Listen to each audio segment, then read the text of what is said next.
राहुल गांधी जी ने एक बार पुनः बचपना दिखाया है। विदेश की धरती पर जाकर इस तरह से हिंदुस्तान के मान और सम्मान को गिराना, ये देशद्रोह की श्रेणी में आता है। राहुल जी भूल रहे हैं कि वो यदि विदेश जा रहे हैं और उनका इंटरव्यू हो रहा है तो वो नेता प्रतिपक्ष, हिंदुस्तान जो दुनिया का सबसे बड़ा लोकतंत्र है उसके नेता प्रतिपक्ष के नाते हो रहा है। और वो यदि नेता प्रतिपक्ष बने हैं तो इस देश के लोकतंत्र सिस्टम के कारण ही बने।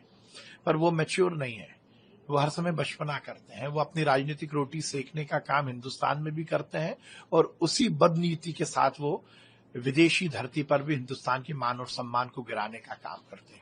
मुझे लगता है राहुल जी को ये बचपना छोड़ना पड़ेगा। और जिस प्रकार से उन्होंने भारतीय जनता पार्टी और आरएसएस के बारे में टिप्पणी की है, वो भूल रहे हैं कि भारतीय जनता पार्टी की सरकार ने हर समय इस देश के मान और सम्मान को बढ़ाया है। आतंकवाद के खिलाफ निर्णायक लड़ाई यदि लड़ी है तो नरेंद्र मोदी जी ने और भारतीय जनता पार्टी ने ही लड़ी है। 2 दिन पहले ही चिदम्बरम, उन्हीं के नेता ने कांग्रेस की सरकार की कलई खोली और 26/11 में के बाद जिस प्रकार से पाकिस्तान को सिर्फ पैसेज देने का काम कांग्रेस की सरकार ने किया था, ये हम नहीं कह रहे, ये चिदम्बरम जी ने कहा है। भारतीय जनता पार्टी ने तो हर समय ताकत के साथ सरकार चलाई है, चाहे वो ऑपरेशन सिंदूर हो, सर्जिकल स्ट्राइक हो, एयर स्ट्राइक हो, हर जगह भारतीय जनता पार्टी ने हिंदुस्तान के मान और सम्मान को बढ़ाने का काम किया है। और राष्ट्रीय स्वयंसेवक संघ एक ऐसा अराजनीतिक संगठन है जिसने इस देश का मान और सम्मान बढ़ाया है।